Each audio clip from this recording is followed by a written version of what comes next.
Hi everyone, আজকে আমরা আলোচনা করব ইলেকট্রিক্যাল সাবস্টেশন নিয়ে। তো এই সাবস্টেশন ভিজিট করা বা পাওয়ার জেনারেটিং স্টেশন এগুলো ভিজিট করা খুব ইম্পর্টেন্ট। তার কিছু ডুজ অ্যান্ড ডোন্টস আছে যেগুলো পালন করতে হয়। সে পোর্শনটা তোমরা যদি স্টেপগুলো দেখে নাও অবশ্যই বুঝতে পারবে। কিন্তু আমরা এখন বিস্তারিত এগোবো হচ্ছে যে ইলেকট্রিক্যাল সাবস্টেশন। তো ইলেকট্রিক্যাল সাবস্টেশনটা কি? সেটা হচ্ছে যে যেখানে ধরো আমাদের পাওয়ারটা জেনারেট হচ্ছে, সেই জেনারেটিং স্টেশনে জেনারেটেড ভোল্টেজটা প্রচুর বেশি হয় না। সেটা কেমন হয়, যেরকম ধরো 1.1 কেভি, বা কোনো ক্ষেত্রে সেটা 415 ভোল্ট, বা তার থেকে বেশি হচ্ছে 3.3 বা 6.6 কেভি, 11 কেভি ম্যাক্সিমাম, বা 13 কেভি, আপ টু 13,000 ভোল্টেজ পর্যন্ত জেনারেট করা হয়। তো জেনারেটরগুলো হয়ে থাকে। তো এর থেকে বেশি ভোল্টেজ আমাদের কিন্তু জেনারেট হয় না। কিন্তু আমরা জানি যে আমাদের বিভিন্ন জায়গা দিয়ে যে ট্রান্সমিশন লাইনগুলো গেছে, যে বড় বড় টাওয়ারের মতন বানানো আছে, মাঠের মধ্যে দিয়ে যায়, বহু অঞ্চলের ভেতর দিয়ে যে যায়, সেই টাওয়ারগুলো অনেক বেশি ভোল্টেজের হয়। সেই লাইনগুলো কোনো ক্ষেত্রে 132 কেভি, মানে 1,32,000 ভোল্ট, 220 কেভি মানে 220 কিলো ভোল্ট, বা 2,20,000 ভোল্ট, বা 400 কেভি। এত হাই ভোল্টেজ আমরা পাচ্ছি কোথা থেকে? সেটার জন্য অবশ্যই কি হয়, ইলেকট্রিক্যাল কোনো সাবস্টেশন থাকে, যে কি করে সেই ভোল্টেজটাকে নিয়ে 11 কেভি হোক বা 6.6 কেভি হোক, সেটাকে ভোল্টেজটাকে কি করে স্টেপ আপ করে, ঠিক আছে? তো এটা করা হয় কি ট্রান্সফরমারের সাহায্যে, ঠিক আছে? এবং সেই ট্রান্সফরমারের জন্য কি আছে না, তার ট্রান্সফরমারের ইনপুটে লাইনটা দেওয়ার জন্য সেখানে কিছু সুইচ গিয়ার্স আছে। সুইচ গিয়ার মানে আইসোলেটর, সার্কিট ব্রেকার্স, ঠিক আছে? তারপরে লাইটিং অ্যারেস্টার, এই সমস্ত জিনিসগুলো, প্রোটেকশন ইউনিট, এগুলো সব কানেক্ট আছে। আবার তার আউটগোয়িং পার্টেও কি আছে, যেদিক থেকে লাইনটা বেরোচ্ছে স্টেপ আপ হয়ে, সেদিকেও বিভিন্ন সার্কিট ব্রেকার, আইসোলেটর, তারপরে সিটি পিটি, এই সমস্ত জিনিসগুলো আছে। মানে current transformer, potential transformer, LA মানে হচ্ছে লাইটিং অ্যারেস্টার, এই সমস্ত জিনিসগুলো কিন্তু অ্যারেঞ্জমেন্ট আছে। দিয়ে তারা কি করে, সেই লাইনটাকে ট্রান্সমিশন লাইনে দিয়ে দেয়, দিয়ে সেখান থেকে আমরা অনেক দূর পর্যন্ত নিয়ে যাই। একটা কমন জিনিস হচ্ছে যে যখনই আমাদের একটা লিমিটেড এরিয়ার মধ্যে ট্রান্সমিট করতে হয়, তখন আমাদের কম ভোল্টেজে হয়ে যায়। কিন্তু আমাদের যখন এরিয়াটা অনেক দূরে হয়, বা আমাদের লোড সেন্টার বা যেখানে সাবস্টেশন আছে দূরে, সেই সাবস্টেশনটা অনেক দূর, তখন কি ভোল্টেজ গ্রেডও বাড়তে থাকে, ঠিক আছে? তো প্রত্যেকটা লেভেলের ভোল্টেজ তার একটা নির্দিষ্ট কিলোমিটার দূর পর্যন্ত তার একটা জোন আছে, জায়গা আছে, যে পর্যন্ত আমরা কি পারি, ট্রান্সমিট করতে পারি।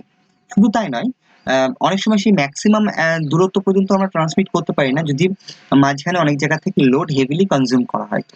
তো একদম সবচেয়ে ফার এন্ডে গিয়ে কিন্তু আমরা অত দূর পর্যন্ত পারবো না। সেক্ষেত্রে আমাদের কি প্রয়োজন পড়ে, কোনো বুস্ট করার জন্য সেই ভোল্টেজটাকে মাঝখানে মাঝখানে কোনো সাবস্টেশনের প্রয়োজন পড়ে। তো ইলেকট্রিক্যাল সাবস্টেশন যেখানে কি হয়, যেখানে একদিক থেকে ইলেকট্রিক ইলেকট্রিক পাওয়ারটা আসে, দিয়ে অন্য একটা সার্কিটে সেই পাওয়ারটাকে ফ্লো করানো হয়। এখানে কি করা হয়, এখানে তার হয়তো আমরা ভোল্টেজটাকে চেঞ্জ করি, বা শুধুমাত্র অনেক সময় আইসোলেশন পারপাসের জন্য অনেক ক্ষেত্রে থাকে সাবস্টেশন। তো ওভারঅল ইলেকট্রিক্যাল সাবস্টেশনের যে কাজ, সেটা হচ্ছে যে পাওয়ারটা একদিক থেকে নিয়ে, এক সার্কিট থেকে নিয়ে অন্য একটা সার্কিটে দেওয়া।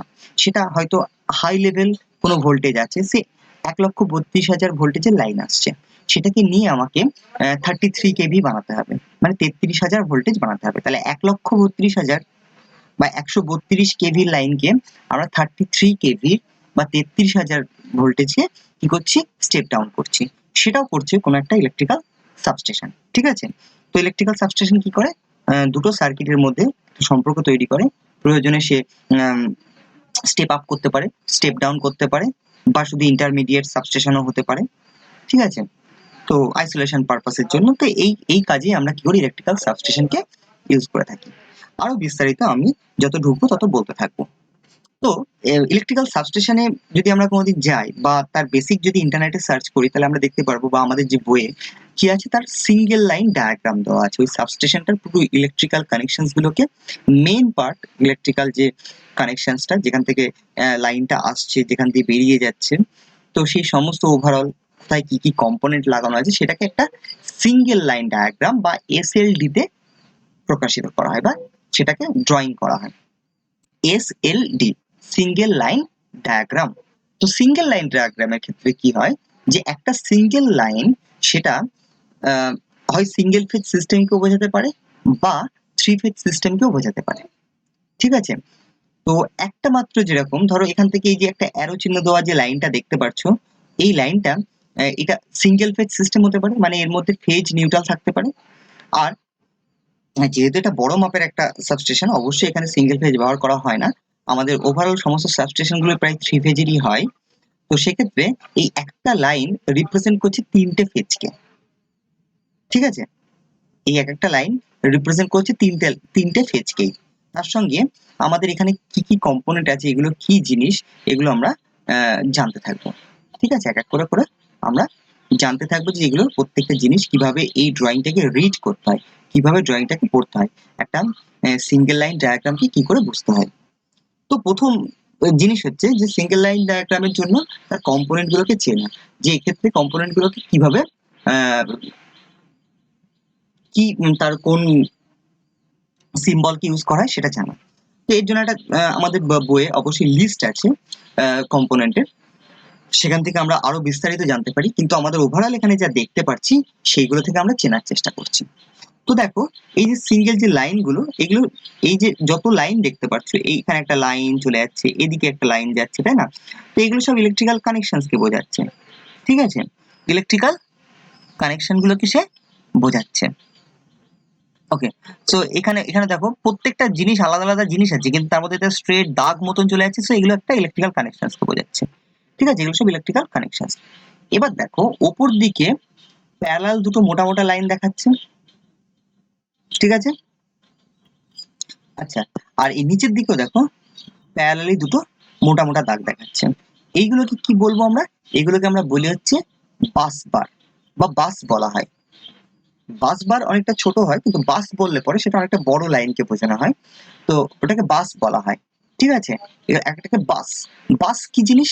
বাস হচ্ছে এমন একটা মিটিং পয়েন্ট বা একটা সলিড এরিয়া, যেখান থেকে বিভিন্ন ইনস্ট্রুমেন্টকে বা বিভিন্ন আমাদের যে ইকুইপমেন্ট গুলো আছে তাদেরকে লাইন ফিড দেওয়া হয়, সেখান থেকে নিয়ে লাইনটাকে দেওয়া হয়। ঠিক আছে? বা সেখানে বহু জায়গা থেকে লাইনগুলো এসে কি হয়, মিট করে। সো এমন একটা পয়েন্ট যেখানে একটা জাংশন নয়, এটা একটা ডিস্ট্রিবিউটেড থাকে বহু বড় অঞ্চলে। তো এটাকে কি বলে? বাস বলে। তো এই ক্ষেত্রে তোমরা দেখো এখানে দুটো ডবল লাইন দেখতে পাচ্ছ। সো এখানে দুটো বাসকে, আলাদা আলাদা দুটো বাসকে কি করা হয়েছে, নির্দিষ্ট করা হয়েছে, সূচিত করা হয়েছে। তার জন্য লেখা আছে এটা ডবল বাস। সিঙ্গেল বাস, ডবল বাস, ট্রিপল বাস, এই সমস্ত সিস্টেম গুলো সাবস্টেশনে হয়। তো প্রত্যেকটা সাবস্টেশনে সবকিছু থাকে না, কোনো সাবস্টেশনে সিঙ্গেল বাস সিস্টেম থাকে, কোনো ক্ষেত্রে দুটো বাস সিস্টেম কমনলি খুব বেশি ব্যবহার করে ডবল বাস সিস্টেম। একটাকে হায়ার বাস বলে, একটাকে লোয়ার বাস বলে। ঠিক আছে? একটা উঁচুর দিক দিয়ে যাচ্ছে সেটা একটা হায়ার বাস, একটা নিচের দিক দিয়ে যাচ্ছে সেটাকে লোয়ার বাস বলা হয়। ঠিক আছে? এই ক্ষেত্রে এই পার্টিকুলার ইলেকট্রিক্যাল সাবস্টেশন যেটা একটা লেআউট দেওয়া হয়েছে, সেখানে দেখো নিচের দিকেও দুটো বাস আছে। ঠিক আছে? ড্রয়িং এর নিচের দিকে। সেটা যে নিচে থাকতে হবে এমন নয়, এটা হচ্ছে লো ভোল্টেজের একটা বাস। ঠিক আছে? 11 কেভি। এটা দেখো 11 কেভির একটা বাস, মানে 11 কেভির ইকুইপমেন্টস, আমাদের মেশিনস গুলো সব কানেক্টেড হচ্ছে এই 11 কেবির লাইনে। এখানেও কিন্তু ডবল বাস সিস্টেম এটা। ঠিক আছে? এটা হচ্ছে ডবল বাস একটা সিস্টেম।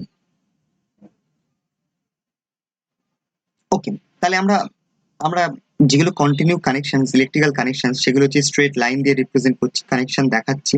ঠিক আছে? মোটামুটি এই প্যারালালি যে দাগগুলো দেখতে পাচ্ছি, বা এখানে সিঙ্গেল একটা মোটা দাগ থাকলে পরে এটাকে আমরা কি বলছি, বাস বলছি। ঠিক আছে? বাস, যেখান থেকে অনেকগুলো জিনিস কানেক্ট হচ্ছে। ওকে।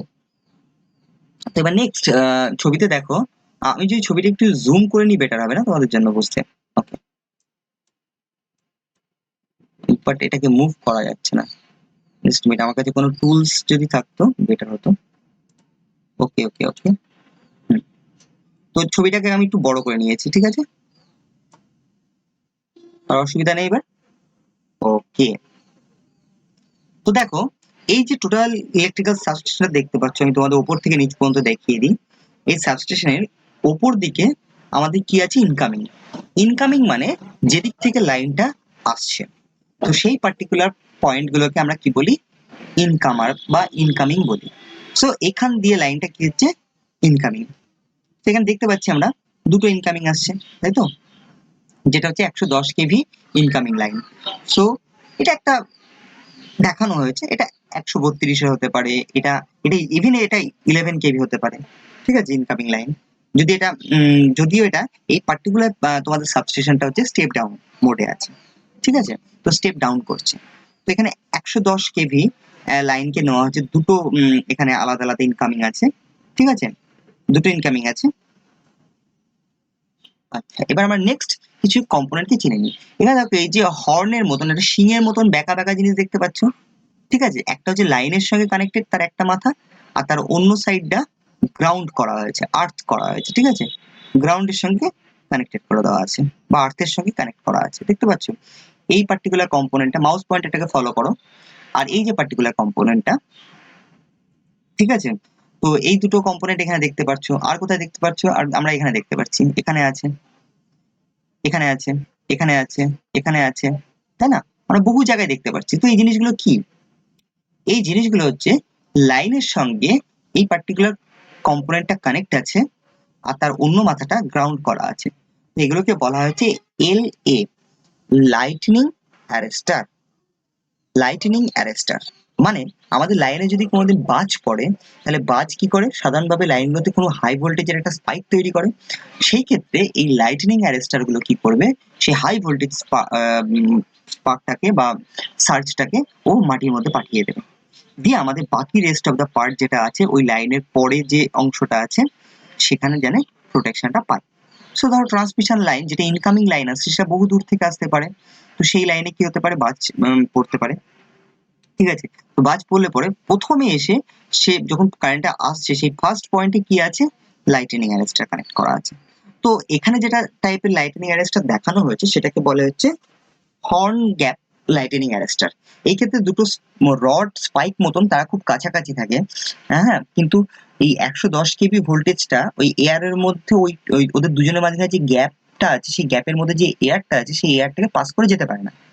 কিন্তু এর থেকে বেশি ভোল্টেজ, সে মনে করো যে 400 কেভি একটা স্পাইক এসছে, সেক্ষেত্রে ওই ছোট্ট গ্যাপটা সাফিসিয়েন্ট হয়ে যায় ওই ভোল্টেজটা, ওই গ্যাপটাকে ভেঙে ফেলার জন্য। তো তখন ওই গ্যাপটার মধ্যে দিয়ে একটা আর্ক গিয়ে কি হয়ে যায়, পুরো ডাইরেক্টলি মাটির মধ্যে সেই কারেন্টটাকে কিন্তু ডিসচার্জ করিয়ে দেয় সেই হাই ভোল্টেজটাকে, ঠিক আছে। তো এইভাবে লাইটনিং অ্যারেস্টার কাজ করছে। বহু লাইটনিং অ্যারেস্টার আছে যার মধ্যে কি হয়, একটা পোর্সেলিনের একটা টিউবের ভেতরে তার মধ্যে হচ্ছে আমাদের রেজিস্টিভ ম্যাটেরিয়াল আছে, যে ম্যাটেরিয়াল গুলো সাধারণ অবস্থায় কন্ডাক্টিভ হয় না, ঠিক আছে, কিন্তু হাই ভোল্টেজ আসলে পরে একটা সার্টেন ভোল্টেজের পরে গিয়ে তারা কি করে, র্যাপচার করে যায়, তারা কন্ডাক্টিভ হয়ে যায়। ফলে এই লাইন থেকে ইলেকট্রিসিটিটা নিয়ে সম্পূর্ণ সে মাটির মধ্যে দিয়ে দেয়।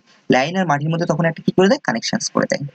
সো পার্মানেন্টলি তারা ড্যামেজ হয়ে যায়, ঠিক আছে, জিনিসটা পরে সেটাকে রিপ্লেস করার প্রয়োজন যদি লাইনে কোনো সার্চ আসে বা হাই ভোল্টেজ আসে সেক্ষেত্রে। তো ওই ক্ষেত্রে অনেক সময় আমরা তাকে সার্চ প্রোটেক্টরও বলি। আচ্ছা, তাহলে আমরা লাইটনিং অ্যারেস্টার চিনতে শিখলাম, বাসবার কোথায় আছে সেটাও বুঝতে পারছি, ইনকামিং লাইন যেখান থেকে লাইনটা ঢুকছে আর যেখান দিয়ে লাইনগুলো বেরিয়ে যায় সেগুলোকে কি বলে, আউটগোয়িং বলা হয় বা আউটকামার বলা হয়, বা যেখানে এসে দাঁড়ায় সেটাকে আউটকামার বলে বা আউটকাম বলে। So outgoing line. সো এখানে দেখো চারদিক থেকে এই যে অ্যারো গুলো দেখানো হয়েছে এগুলো দিয়ে লাইনগুলো বেরিয়ে অন্যদিকে চলে গেছে, ঠিক আছে, এই সার্কিটের মধ্যে আর সেগুলোকে অ্যাড করা হয়নি। তো এই লাইনগুলোকে আমরা কি বলি, আউটগোয়িং বলি। সো আউটগোয়িং হয়েছে, এখানে চারটে আউটগোয়িং আছে, তাই লিখেছে 411 কেভি আউটগোয়িং লাইন। সো আমাদের ইনকামিং হয়েছিল 110 কেভি, তাই তো, মানে 1,10,000 ভোল্টেজ, আর এখানে আউটগোয়িং হচ্ছে কত, 11,000 ভোল্টেজ। তাহলে অবশ্যই ভোল্টেজ কমে যাচ্ছে, স্টেপ ডাউন হচ্ছে, তাই তো। ওকে, এটা নিচের পোর্শনে ছিল। আরো কিছু কম্পোনেন্টকে আমরা চেনা শিখে নিই। সেটা হচ্ছে যেরকম এখানে দেখো চার চৌকো বক্স করা আছে, এটা অনেকটা রেজিস্টারের মতন দেখতে লাগছে, তাই না? কিন্তু বক্সটা এখানে একদম স্কোয়ার টাইপের বক্স বানালে সবচেয়ে বেটার হতো। তো যাই হোক, এখানে ওরা এই সিম্বলটাকে স্ট্যান্ডার্ডাইজ হয়ে নিয়েছে। তো এখানে যে রেজিস্টারের মতন দেখতে লাগছে এগুলোকে আমরা বলি হচ্ছে, প্রত্যেকটা জায়গায় আছে দেখো লাইনের সঙ্গে, দেখেছো? সো লাইনের সঙ্গে কি বলছি, এটাকে আমরা সিবি বা সিবি, সার্কিট ব্রেকার, যে মেনলি সার্কিটটাকে মেক করে বা ব্রেক করে। তো এই দিকের সঙ্গে এই যে এর যে ইনপুট হয়েছে এই মেশিনটাতে, এই পার্টিকুলার বক্সে, সেই লাইনটাকে এদিকে আউটগোয়িং এর সঙ্গে কানেক্ট করবে। তো এটা একটা আমাদের সুইচ গিয়ার। তো এটার নাম হচ্ছে কি সার্কিট ব্রেকার, মানে যে সার্কিটকে মেক করে ব্রেক করে। সার্কিট ব্রেকারের কাজ কি, যেদিক থেকে লাইন আসছে আর যেদিকে লাইনটা বেরিয়ে যাচ্ছে এই দুটোর মাঝখানে কি করা, কানেকশন করা, তাদের মধ্যে সংযুক্ত করা। সার্কিট ব্রেকার কখন কাজ করে, সার্কিট ব্রেকার বোথ কেসে কাজ করে।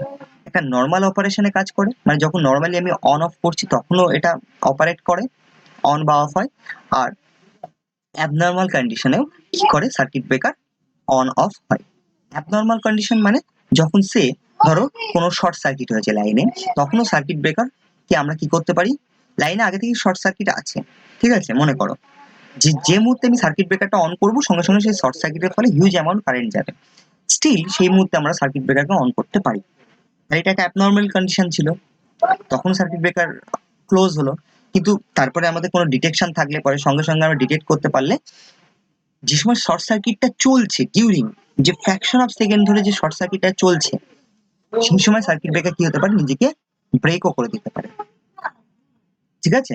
তো সার্কিট ব্রেকার অ্যাবনর্মাল কন্ডিশন, যেরকম আর্থ ফল্ট হচ্ছে, সেই আর্থ ফল্টের টাইমেও কি হতে পারে, সার্কিট ব্রেকার নিজে থেকে অফ করা যেতে পারে, বা নিজে থেকে বা ম্যানুয়ালি অফ করা সম্ভব। তো আমরা তো বুঝবো না যে কখন আর্থ ফল্ট হচ্ছে, সো এগুলো অটোমেটিক্যালি হয়। কিন্তু আমাদের সার্কিট ব্রেকার গুলো কি হয়, নর্মাল বা অ্যাবনর্মাল বোথ টাইমে কি অপারেশন করতে পারে, সার্কিটকে মেক বা ব্রেক করতে পারে। ওকে, তো এগুলো চার চৌকো বক্স মতন আমরা যা দেখছি সব হচ্ছে সার্কিট ব্রেকার, ঠিক আছে। আগে আমরা কম্পোনেন্ট গুলোকে চিনে নিই, তারপরে কিভাবে ড্রয়িংটা হয়েছে সেটা আমরা দেখবো। ওকে, নেক্সট এখানে কয়েল কয়েল কয়েল কয়েল দেখানো হয়েছে, স্প্রিং স্প্রিং স্প্রিং পিং মতন দেখতে পাচ্ছি, দুটো স্প্রিং প্যারালালি দেখানো হয়েছে। তো এইটাকে আমাদের ট্রান্সফরমারকে রিপ্রেজেন্ট করা হয়েছে। তোমরা জানো যে এই পার্টিকুলার সিম্বলটা হচ্ছে একটা ট্রান্সফরমারের, ঠিক আছে। এখানে ট্রান্সফরমার সম্পর্কে বিশেষ কোনো কিছু লেখা হয়নি, জাস্ট লেখা হয়েছে যে দুটো ট্রান্সফরমার আছে আমাদের এই সাবস্টেশনে, 100 MVA mega volt ampere. VA হচ্ছে ট্রান্সফরমারের ক্ষেত্রে রেটিং লেখা হয়। তোমরা জানো যে অল্টারনেটর, ট্রান্সফরমার এগুলোর ক্যাপাসিটিকে কিসে লেখা হয়, ভোল্ট অ্যাম্পিয়ার বা ভিএ তে লেখা হয়। এখানে ভিএটা হচ্ছে 100 মেগা ভোল্ট অ্যাম্পিয়ার, মেগা মানে 10⁶, তাই তো। তো এর সঙ্গে 10⁶ গুণ করে যা হবে তত বড় সংখ্যা দিয়ে এত ভোল্ট অ্যাম্পিয়ার বলতে পারি। সো এমভিএ আমরা জানি যে এমভিএ হয়, তারপরে কেভিএ হয়। 1 কেভিএ মানে হচ্ছে 1000 volt ampere, so 1000 volt ampere মানে হচ্ছে 1 কেভিএ। এমভিএ মানে হচ্ছে 1000 কেভিএ যখন হয়ে যায় তখন তাকে আমরা 1 কি বলি, এমভিএ বলি, ঠিক আছে। আচ্ছা, তো এই ট্রান্সফরমারটার এইটুকু রেটিং, পাওয়ার রেটিং জানতে পারলাম যে ম্যাক্সিমাম পাওয়ার কত সেটা জানতে পারলাম। নেক্সট হচ্ছে ট্রান্সফরমার ভোল্টেজ। ট্রান্সফরমারটার ভোল্টেজটা কি, ট্রান্সফরমার ভোল্টেজ লেখা হচ্ছে 110/11 কেভি, সো 110/11 কেভি, তাহলে 110 বা 110 কেভি বাই 11 কেভি ট্রান্সফরমার। মানে তার প্রাইমারিটা হচ্ছে, প্রাইমারি বা সেকেন্ডারি অ্যাপ্লিকেশনের উপরে আমরা বলবো।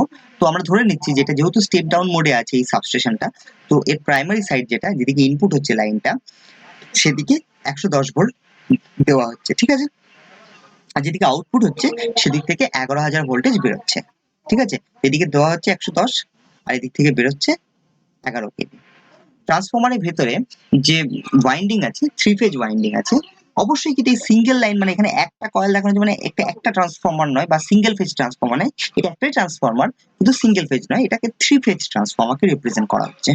এছাড়া অন্যান্য আরো সিম্বলস আছে যেগুলো দিয়ে আমরা রিপ্রেজেন্ট করতে পারি, ঠিক আছে। ইভেন এই এই এই ক্ষেত্রে আমরা দুটো সার্কেলকে, একটা সার্কেল আর একটা সার্কেলকে ওভারল্যাপ করছে, একটা সার্কেল সে বড় একটা সার্কেল ছোট, এইভাবে আমরা বড় সার্কেল মানে বেশি ভোল্টেজের কয়েল আর ছোট সার্কেল মানে হচ্ছে লো ভোল্টেজ কয়েল, এইভাবে আমরা রিপ্রেজেন্ট করতে পারি ট্রান্সফরমারকে সিম্বলিক্যালি, ঠিক আছে।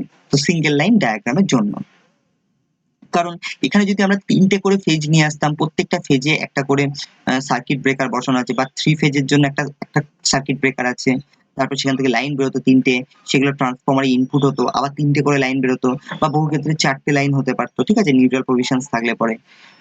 তো এই সমস্ত জন্য কি হয়ে যেত, এই টোটাল ড্রয়িংটা খুব কমপ্লেক্স হয়ে যেত, স্টাডি করতে একটু মুশকিল হয়ে যেত, ঠিক আছে। তার জন্য আমরা কি করেছি, পুরো 3 ফেজ সিস্টেমটাকে একটা মাত্র সিঙ্গেল লাইনে রিপ্রেজেন্ট করছি। ওকে, আচ্ছা, ট্রান্সফরমারের যে হাই ভোল্টেজ বা 110-এর দিকটা আছে সেই দিকের কয়েলটা হচ্ছে ডেল্টা কানেক্টেড, তার 3টে কয়েল ডেল্টা কানেক্টেড হয়ে আছে। আর যেদিনকে 11 কেভি সেই দিকটা হচ্ছে কি স্টার কানেক্টেড, বুঝলে তো, সেদিকটা হচ্ছে স্টার কানেক্টেড। সো এটা বলছি ট্রান্সফরমার সম্পর্কে জানতে পারেন, এটা একটা ট্রান্সফরমার। আরো দেখো এখানে একটা ছোট্ট ট্রান্সফরমার আছে, ঠিক আছে। তো এর ডিটেলস দেওয়া হয়নি। নেক্সট হচ্ছে দেখো আমাদের আর কোথায় আছে, এখানে একটা আছে ট্রান্সফরমার, ঠিক আছে। এই ট্রান্সফরমারটা দেখো, এই ট্রান্সফরমারটাকে বলা হয়, দেখো একদম শেষের দিকে দেখানো হয়েছে 11,000 লাইনে একটা ট্রান্সফরমার। 11,000 থেকে ডাইরেক্টলি আমাদের কি করছে, এই ট্রান্সফরমারটা 415 ভোল্ট দিচ্ছে, দেখেছো। 2 MVA 2 মেগা ভোল্ট অ্যাম্পিয়ার একটা ক্যাপাসিটি, মানে ছোট ক্যাপাসিটির, ওর তুলনায় ওগুলো হচ্ছে 100 MVA 100 MVA, আর এটা হচ্ছে মাত্র 2 MVA। সো এটা স্মল ক্যাপাসিটার, ছোট ট্রান্সফরমার। আর সে কি করছে, সে হচ্ছে 11 কেভি লাইনটাকে নিচ্ছে তার ইনপুটে, আর আউটগোয়িং দিচ্ছে 415, তাই তো। তাহলে আমাদের থ্রি ফেজ সিস্টেমে যে স্ট্যান্ডার্ড 415 লাইন ভোল্টেজ থাকে সেই ভোল্টেজটা দিচ্ছে। মানে এই পার্টিকুলার ট্রান্সফরমারটাকে আমরা বলি হচ্ছে স্টেশন ট্রান্সফরমার। তো পার্টিকুলার কোনো সাবস্টেশনের সমস্ত যে অক্সিলারি পাওয়ার গুলো প্রয়োজন বিভিন্ন জিনিসকে চালানোর জন্য, ব্যাটারিকে চার্জ করার জন্য, বা লাইটের জন্য, বা আদার্স অন্যান্য অপারেশনের জন্য যে পাওয়ার রিকোয়ারমেন্ট, সেটা কোথা থেকে নেবে, সে সবাইকে পাওয়ার দিচ্ছে, বিভিন্ন জায়গায় পাওয়ার গুলোকে ডিস্ট্রিবিউট করছে, তার নিজেরও তো পাওয়ার দরকার। তো সেটা এই সিস্টেম থেকে নিচ্ছে, নিয়ে সে কি করছে, তার প্রয়োজনের ভোল্টেজে ট্রান্সফর্ম করে নিচ্ছে। এই ট্রান্সফরমারটা কি হয়, ওখানে বসানো থাকে, আর ওখান থেকে লাইনটা আউটপুট নিয়ে কি হয়, সেটাকে সেখানেই ইউজ করা হয়। তো এই যে 415 ভোল্টের একটা বাসে চলে যাচ্ছে, সেই 415 ভোল্ট বাস থেকে বিভিন্ন জায়গায় ওই সাবস্টেশনের ভেতরেই লাইনটা ডিস্ট্রিবিউট হয়ে যাবে, ঠিক আছে। তো এই ট্রান্সফরমারটাকে বলা হয় স্টেশন ট্রান্সফরমার, স্টেশন ট্রান্সফরমার, ঠিক আছে। তো এর এর আগেও দেখো কি আছে, এর আগেও লাইন ঢুকছে, এখানে সার্কিট ব্রেকার্স আছে, তারপরে লাইটিনিং অ্যারেস্টার আছে ট্রান্সফরমারের আগে, যাতে ট্রান্সফরমারের কয়েলে হাই ভোল্টেজ স্পাইক না যায়, তাহলে ট্রান্সফরমার ইনসুলেশন নষ্ট হতে পারে, ফল্ট হতে পারে, ঠিক আছে। তারপর ট্রান্সফরমার আছে, এগেন কিছু জিনিস আছে, এটা আমরা এখনো জানি না কি জিনিস, এই যে ব্যাকা মতন দেখানো হয়েছে, ঠিক আছে, এটা নিয়ে জানবো এবার। তো তারপর সার্কিট ব্রেকার্স আছে। সো এটা হাই ভোল্টেজ সাইডের দিকে সার্কিট ব্রেকার, মানে 11 কেবির দিকে সার্কিট ব্রেকার, আর এটা হচ্ছে 415 ভোল্টের দিকের সার্কিট ব্রেকার, ঠিক আছে। দিয়ে লাইনটা বেরোচ্ছে, এখানে একটা ছোট্ট স্প্রিং মতন কেন দিয়েছে জানি না, এটা কি ট্রান্সফরমার নাকি, আমরা জানবো অবশ্যই কি জিনিস। তারপর আর একটা কিছু সামথিং জিনিস আছে, দিয়ে বাস বারে চলে গেছে। তো এখন এই যে ব্যাকা ব্যাকা লাইন গুলো দেখানো হয়েছে ক্রস ক্রস করে, প্রত্যেকটা লাইনে একটা করে কম্পোনেন্ট, এটা একটা ছোট্ট কম্পোনেন্টকে রিপ্রেজেন্ট করছে। তো এটা আমাদের একটা মেশিন, ঠিক আছে, সরি, এটা হ্যাঁ অবশ্যই আমরা ধরে নিচ্ছি একটা মেশিন, ইলেকট্রিক্যাল মেশিন ছোট্ট। তো এই জিনিসটা কি, এগুলো হচ্ছে আমাদের আইসোলেটর, আইসোলেট করে। এই পাশের থেকে লাইনটাকে দেখো, এই পাশের সঙ্গে কোনো কানেকশনসকে দেখানো হয়নি, কারণ আইসোলেটর যখন ওপেন আছে তখন কোনো কানেকশনস এদের মধ্যে তৈরি করে না, মানে ইলেকট্রিক্যাল কানেকশনসটা সম্পূর্ণ কেটে দেয়, আইসোলেট করে দেয়, ওপাশের থেকে এদিকে কোনো লাইনটা নেই। কিন্তু আইসোলেট যখন ক্লোজ হয়ে যায় তখন এদের মধ্যে একটা কি কানেকশনস তৈরি করে আইসোলেটর। সো আইসোলেটর এও লাইনকে মেক করছে, ব্রেক করছে, বাট এটা সব সময় এটা করা সম্ভব হয় না, ঠিক আছে। আইসোলেটরকে সবসময় অপারেট করা হয় না, তার একটা নির্দিষ্ট প্রসিডিওর আছে কোন সময় আইসোলেটর, বাট আইসোলেটর যেটা করবে সেটা হচ্ছে সম্পূর্ণ লাইনটাকে আইসোলেট করে দিতে পারে। সে মনে করো আমাদের এখানে 4টে লাইন আছে বেরোচ্ছে, তাই না, 4টে লাইন বেরোচ্ছে। তো এই 4টে লাইনের ক্ষেত্রে আমরা মনে করছি যে ধরো এই পার্টিকুলার লাইনটাকে বন্ধ করার দরকার, এই লাইনটাকে, তাহলে আমরা সার্কিট ব্রেকার বন্ধ করে দিলাম, তাই তো। এবার সার্কিট ব্রেকার বন্ধ করার পরে কি হতে পারে, এখান দিয়ে কোনো কারণে সার্কিট ব্রেকার তো ফুললি ক্লোজ হলো না, বা কোনো ক্ষেত্রে তার মধ্যে একটা হালকা অ্যামাউন্ট একটা লিকেজ কারেন্ট যেতে থাকলো, কোনো একটা কানেকশন হয়ে যাওয়ার ফলে, ঠিক আছে। তো সেই সময় সম্পূর্ণ এনশিওর করার জন্য যে হ্যাঁ এই লাইনটা সম্পূর্ণ কেটে গেছে আর প্রবলেমস নেই, তার জন্য আমরা কি করি, আমরা অবশ্যই সার্কিট ব্রেকার বন্ধ করার পরে এদিকে আইসোলেটরটাকে কেটে দেবো বা অফ করে দেবো আইসোলেটরটাকে, ঠিক আছে। তাহলে আইসোলেটর কি করবে, এইখানে যদি লাইন এসেও থাকে তাহলে আর এদিকে লাইনটা তখন পাস করবে না, সম্পূর্ণ আইসোলেট হয়ে গেছে লাইনটা, এই লাইনটা সম্পূর্ণ বাদ হয়ে গেছে। সিমিলার ওয়েতে আমরা চাইলে যে এই সার্কিট ব্রেকারটাকে নিয়ে আমরা কাজ করবো, এটাকে মেনটেনেন্স করতে হবে বা রিপেয়ার করতে হবে কোনো ক্ষেত্রে, বা এটাকে রিপ্লেস করতে হবে, সেক্ষেত্রে আমরা এর উপর দিকে আইসোলেটর গুলোকেও কেটে দিতে পারি। তাহলে ও কি করবে, উপরে বাস বার থেকে আর লাইনটাকে কোনো কারণেই এখানে আসতে দেবে না, ঠিক আছে। তো এগুলো হচ্ছে আমাদের সব আইসোলেটর। তো ছবিতে দেখো এখানে বহু জায়গায় দেখানো হয়েছে যে আইসোলেটর গুলোকে কানেক্টেড আছে। এখানে একটা ছোট্ট জিনিস আবার দেখার, সেটা হচ্ছে এই যে স্প্রিং স্প্রিং মতন দেখতে পাচ্ছি, একটা ছোট ছোট জিনিস দেখানো হয়েছে। এই জিনিসটা কি? এই জিনিসটা কি? এখানে আছে একটা ছোট্ট মাউস পয়েন্টারটাকে ফলো করো, এখানে একটা আছে, এখানে একটা আছে, এই লাইনে এখানে আছে, ইভেন এখানে একটু ফার্দার দেখানো হয়েছে, এর সঙ্গে একটা ক্যাপাসিটার মতন দেখতে লাগছে, হ্যাঁ না? এই জিনিসটা কি? তো এগুলো প্রায় সেমই জিনিস। তো এগুলো কি জিনিস? এগুলো হচ্ছে আমাদের কারেন্ট ট্রান্সফরমার। কারেন্ট ট্রান্সফরমার বা আমরা যাকে সিটি বলি। কারেন্ট ট্রান্সফরমার ক্ষেত্রে এই পার্টিকুলার লাইনটাই প্রাইমারি রূপে কাজ করে, অ্যাজ এ কয়েল রূপে, প্রাইমারি কয়েল। আর তার গায়ে হচ্ছে কি আছে? Current transformer. একটা রিং রিং টাইপের হতে পারে, বা এটা একটা বক্স হতে পারে। এই কারেন্ট ট্রান্সফরমারটা, যে বক্সের মধ্যে এক সাইডে লাইন ঢুকছে, অন্য দিকে লাইনটা বেরিয়ে যাচ্ছে, পার্টিকুলার বক্সটা হচ্ছে একটা কারেন্ট ট্রান্সফরমার কাজ করছে। তো কারেন্ট ট্রান্সফরমারের প্রাইমারি সাইড হচ্ছে এই সিঙ্গেল ওয়্যারটা, আর আউটপুট হচ্ছে এখান দিয়ে হচ্ছে। সো এই আউটপুট ওপেন থাকে না, এটা বাকি রেস্ট অফ দা আমাদের যে ইনস্ট্রুমেন্ট আছে তার সঙ্গে কানেক্ট থাকে। ইনস্ট্রুমেন্ট মানে আমাদের যে অ্যাম্প মিটার আছে তার সঙ্গে কানেক্ট থাকে, বা আমাদের যে এনার্জি মিটার আছে বা ওয়াট মিটার আছে তার সঙ্গে কানেক্টেড থাকে এই কারেন্ট ট্রান্সফরমার। এগুলো হচ্ছে কারেন্ট ট্রান্সফরমার। ওকে, তাহলে আমরা লাইটনিং অ্যারেস্টার চিনলাম, মেন লাইন গুলো কোথা দিয়ে যাচ্ছে সেটাকে চিনলাম, বাস বার চিনলাম, আইসোলেটরকে চিনতে পারলাম, সার্কিট ব্রেকার দেখলাম, লাইটনিং অ্যারেস্টার দেখলাম, কি কি আছে, ট্রান্সফরমারকে চিনতে শিখলাম, তার রেটিং কিভাবে লেখা আছে সেটাও দেখতে পারলাম। তারপরে বাস বার, ডবল বাস দেখতে পারলাম, ডবল বাস system, incoming line, outgoing line, station transformer, কোন একটা সাবস্টেশনে তার নিজস্ব পাওয়ারকে প্রোভাইড করে, সেটা স্টেশন ট্রান্সফরমার। তার ওখানে সমস্ত ইকুইপমেন্টস যা আছে সেগুলো এখানে দেখানো হয়েছে। এছাড়াও যেগুলো থাকে সেগুলো থাকে হচ্ছে আমাদের কাছে পিটি থাকে, বাট এখানে কোনো পিটি কে রিপ্রেজেন্ট করা হয়নি এই ছবিতে। পিটি মানে পোটেনশিয়াল ট্রান্সফরমার। যখন আমাদের হাই ভোল্টেজ গুলোকে ডাইরেক্টলি তো আর আমরা কোনো মাল্টিমিটার বা ভোল্ট মিটার দিয়ে মাপবো না, বা কানেক্ট করবো না, তো সেক্ষেত্রে আমরা পিটি ব্যবহার করি। পিটি কি করে? ওই হাই ভোল্টেজটাকে আমাদের ইউজেবল একটা লো ভোল্টেজে কনভার্ট করে দেয়, ঠিক আছে? দিয়ে সেটা দিয়ে আমরা ভোল্টেজটা মাপি। আমি তাদের মধ্যে রেশিও জানি যে কোন অনুপাতে কমাচ্ছে। সে মনে করো 1000 ভোল্টেজ দিলে পরে আমাকে 10 ভোল্ট দেয় পিটিটা, বুঝতে পারছো? 1000 ভোল্টেজ ইনপুটে দিলে পরে পিটিতে আউটপুটে দেয় হচ্ছে 10 ভোল্ট। তাহলে তার মধ্যে রেশিও হচ্ছে 1000/10, মানে 100:1 রেশিও আছে, পিটি রেশিও, ঠিক আছে? তো এই ক্ষেত্রে আমরা জানবো যে যদি আমাদের কাছে এখানে আমাদের পিটিতে দেখাচ্ছে যে 55 দেখাচ্ছে, 55 দেখাচ্ছে, তাহলে আমরা কি জানবো? ওইদিকে ইনপুট ভোল্টেজটা হচ্ছে 5.5 কেভি বা 5500। কারণ কি? এর থেকে 100 টাইমস বেশি ওইদিকে গুণটা মাল্টিপ্লাই হবে, এদিকে যা দেখাবে তার 100 টাইমস বেশি ওইদিকে আছে। এইভাবে পিটি রেশিওটা থেকে আমরা বার করতে পারবো। সো পিটি ব্যবহার করা হয়। এবার আমরা 5500 ভোল্ট মাপা বা 11000 ভোল্টেজ মাপা কি সহজ হবে তার ভোল্ট মিটারটা, নাকি রাদার দ্যান স্মল ভোল্টেজ গুলো মাপার জন্য অ্যাভেলেবেল ইনস্ট্রুমেন্টটা বেশি হবে স্মল ভোল্টেজের জন্য?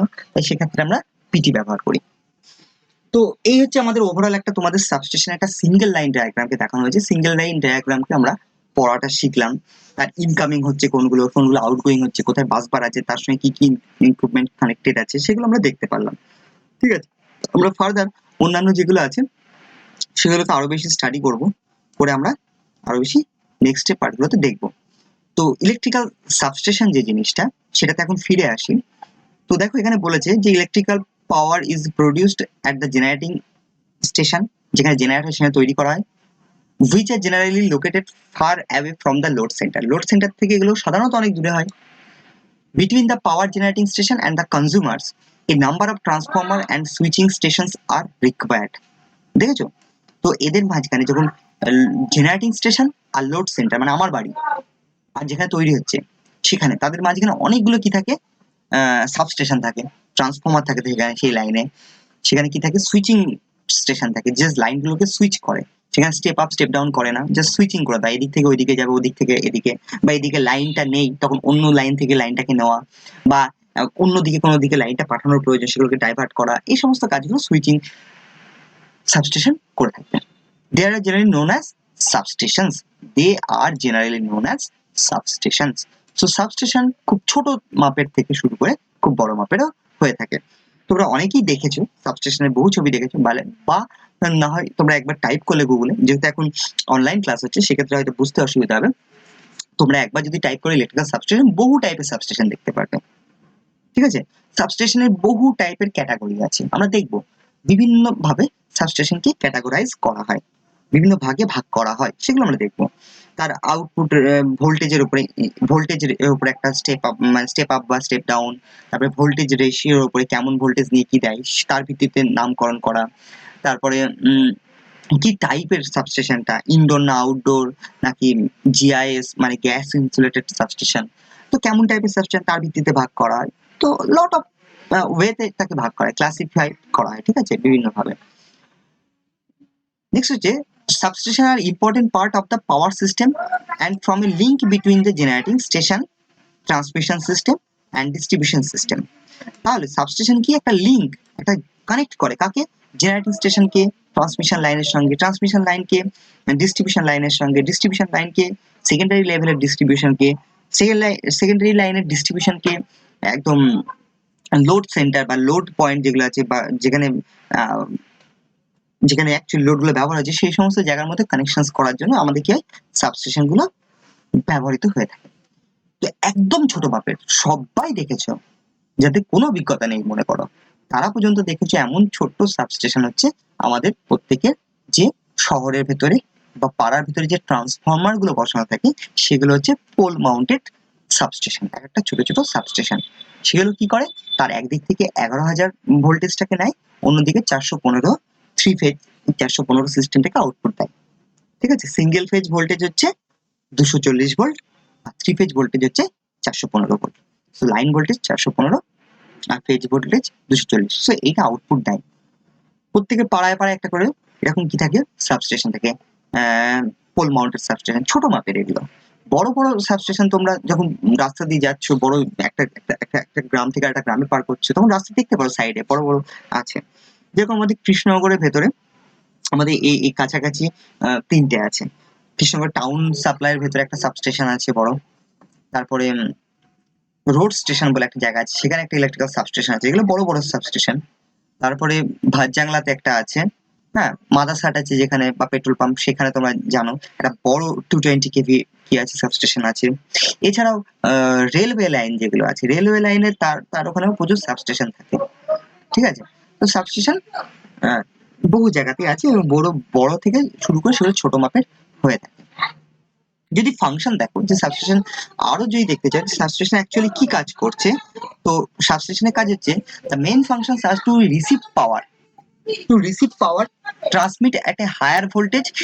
এইটা এইভাবে বলাটা একদম ঠিক নয়, আমি একদম সাপোর্টেড নয় যে transmitted at a higher voltage, এটা ঠিক নয়।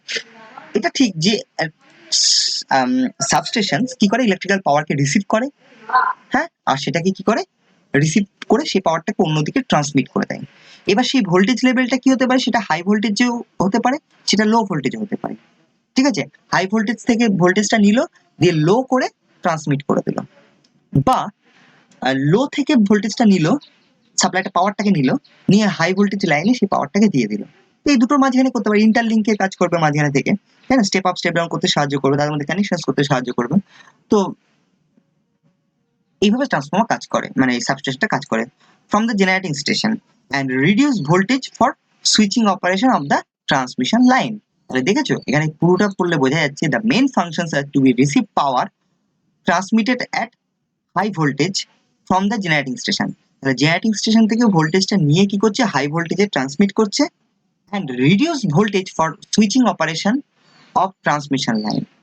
যদি সুইচিং করে বা যদি আমাদের ভোল্টেজকে রিডিউস করা হয়, ট্রান্সমিশন লাইন থেকে নিয়ে ভোল্টেজটাকে কম করে আবার নেক্সট পার্টে ট্রান্সমিট করা হয়, ঠিক আছে। তো substations are provided safety devices to disconnect equipments or circuit at the time of faults. ঠিক আছে, টাইম অফ ফল্টের সময়, নর্মাল অপারেশনের সময় কি থাকে, সেখানে সেফটি ইকুইপমেন্টস থাকে, সেখানে ডিভাইসগুলো কানেক্ট থাকে, যেমন সার্কিট ব্রেকার্স, আইসোলেটার্স, তাই না, এই সমস্ত জিনিসগুলো কিন্তু সেখানে কানেক্টেড আছে। ইভেন ফিউজ থাকে না তা নয়, ফিউজও থাকে বহু ক্ষেত্রে, নো প্রবলেম, হাই ভোল্টেজ ফিউজও হয়, সেগুলো থাকে। আচ্ছা, substations are the convenient place for installing synchronous condenser for purpose of improving power factor, and it provide facility for making measurement to the monitoring the operation of the various parts of the system. তো substation যেগুলো দেখতে পাচ্ছি আমরা, সাবস্টেশনের কি না সবচেয়ে best place হচ্ছে synchronous condenser. মানে আমাদের সেই সিনক্রোনাস মোটরকে যখন সিনক্রোনাস কন্ডেন্সার বলা হয়, সেই সিনক্রোনাস কন্ডেন্সার দিয়ে কি করায়, পাওয়ার ফ্যাক্টরকে ইমপ্রুভ করা। তো ধরো সাবস্টেশন কি করতে পারে, পাওয়ার ফ্যাক্টরকে কিন্তু ইমপ্রুভ করতে পারে। তাই সেই জন্য কিন্তু সবসময় করা হয় না, এই ব্যবস্থাটা থাকার সবচেয়ে সুইটেবল প্লেস একটা হচ্ছে সাবস্টেশন। সেখানে সেখান থেকে মনিটরিং করাটা সহজ, যে বিভিন্ন জিনিসগুলো কি কাজ করছে, হ্যাঁ, কোথায় কোন দিকে কত কারেন্ট যাচ্ছে, কোন দিকে ভোল্টেজ কি আছে, কোন দিকে ফল্ট হচ্ছে, এগুলো সব মনিটরিং কিন্তু এই সাবস্টেশন থেকে করা সম্ভব হয়। তো সাবস্টেশন মেনলি এই কাজটাই করে। এবার নেক্সট আমরা ভিডিওতে দেখে নেব যে সাবস্টেশনকে কিভাবে ক্লাসিফাই করা হয়েছে, ভাগ করা হয়েছে। তো আমাদের পার্ট 1টা আমি এখানেই শেষ করছি। So thank you for your cooperations. আমরা নেক্সট পার্টে আমরা দেখতে থাকবো যে সাবস্টেশনে কিভাবে বিভক্ত করা হয়েছে এবং বিস্তারিত আরো জানতে থাকবো।